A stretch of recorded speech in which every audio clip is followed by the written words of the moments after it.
It is very rare for you to have a film with this much talent on the board that goes through this many studios as this film has done. But I'm going to give you my thoughts and review of the new film Woman in the Window starring Amy Adams right after the jump.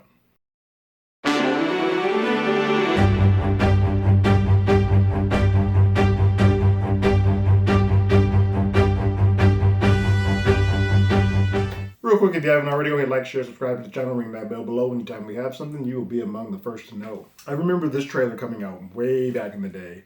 I was like, oh, I love these little small, big budget because the actors and actresses are in it. And you originally was going to have Trent Reznor doing the score. I believe they switched over to it's Danny Elfman now. They went on to do Soul. But this cast is big budget, but the story, the style, and whatnot is very intimate and very small. Directed by Joe Wright, who did Pride and Prejudice and Atonement. Those are the things he's best known for. I particularly like Hanna. That's where he won me over. But this film, way back in the day, I saw the trailer for it. I was like, oh man, this is going to be good. I like this small intrigue, suspense, this sort of murder mystery. Did they or did they not type of situation. But this film has gone through a bit of it's not a developmental hell because it's been out, but a sort of a release hell. It was a 20th Century Fox film. Then Fox got bought out by Disney. Disney was like, I don't know what to do with this. They cut it. They do. This is one of those ones that was sort of a victim of, I guess, multiple test screenings, and the sort of finale of the film didn't quite meet up to the expectations of a lot of audiences, which sometimes I think does more of a disservice to probably horror movies and suspense thrillers than probably any films because you can't really appease everybody by appeasing one or two or few. And those little small pockets of test audiences sometimes don't show or macro what the entire audience is feeling. Or when you start diluting and changing and twisting whatever your ending is to fit that group, you sort of lose the essence of whatever your film was. And I feel like that overall is sort of what happened with here with The Woman in the Window. Great performances here in this film. Amy Adams kills it. The brief moments that we get with Julianne Moore are really great. And this cast from top to bottom is stacked. From Brian Tyree Henry to Gary Oldman to Wyatt Russell, even though I know the bad Captain America. It's a stacked cast. And I think Jennifer Jason Leigh, I don't think there's anybody who is phoning it in. The cast or acting is not the issue. Nor do I think the directing is. I think it's well shot. It feels intimate. You get I'm not agoraphobic. I don't know what that feels like, but I feel like this movie gives you the essence of what that would intimate to.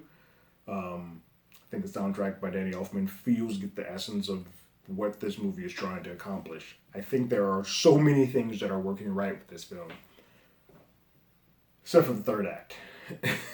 And I've not read the book, so if there are book lovers who have read this and say, hey, it's almost a one-to-one or it's close to what that is, kudos. For me, this third act is when this movie sort of goes off the rails and there are some twists and turns that just don't logically make sense. And I'm all for one to have like twists. Like, oh my God, this twist had me on the edge of my seat, didn't see that one coming. And there's a twist in here that, because I'm not a book reader, I did not know. And kudos to that, it plays off well. Just the finale of this sort of the whodunit. This movie stops feeling like this adult noir or an adult whodunit or psychological thriller and turns into almost like a 2000 slasher where you're like, I'm the one who did it, and this, and that. It just feels very hokey compared to everything else that had been sort of the bricks that had been laid down for the groundwork for the first hour and 20 minutes of this film. The last back end of it, you're like, you've sort of just shit the bed and ruined everything that you'd established.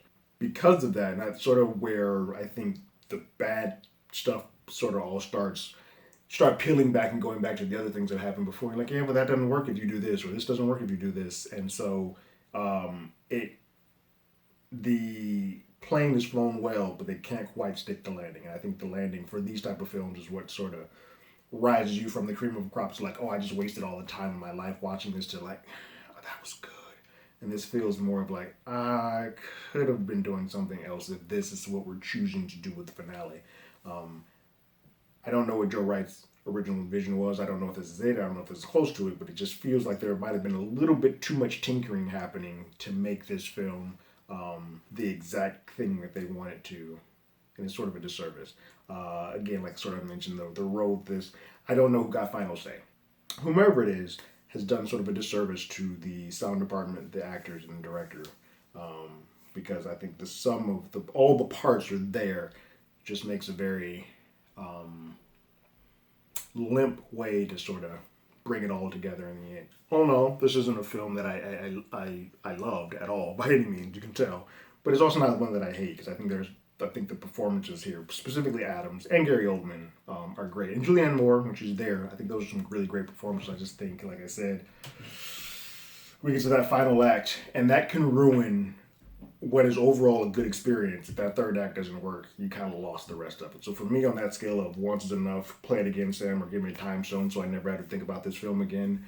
This is going to go in that time stone category because I'm not going to go back to this, and I really wish I hadn't spent time. I really wish I had put my efforts or my energy somewhere else because I think when it's all said and done, this movie became a sort of a mess in the back end, and I'd rather have watched something that was a little bit more worth my time. But have you guys watched The Woman in the Window? If you have, if you haven't, have you read the book? And are they close? Are they comparable? This is one of those ones where, fortunately, I've not read the book, but I am sort of curious because I like the first act and a half of this. That I am sort of curious to see what the book did differently than the film. So I might actually go back and read that and add that to my list of books to read. But what did you guys think about the film The Woman in the Window? Go ahead and leave your comments in the comments below. Did it live up to the expectations you thought you were going to get from that first trailer? And if it didn't, why not? And about the book, for my folks that read the book, how's it compare? Go ahead and leave those comments in the comments below. If you haven't, you can follow us on Twitter at HollywoodADI. You can hit us up on email at HollywoodAlreadyDidIt@gmail.com. We also have a podcast by the same name that's on Google Podcasts, Spotify, Apple Podcasts, any other place podcasts. We're there. We're also here on YouTube. But like always, I got my ticket. You got yours.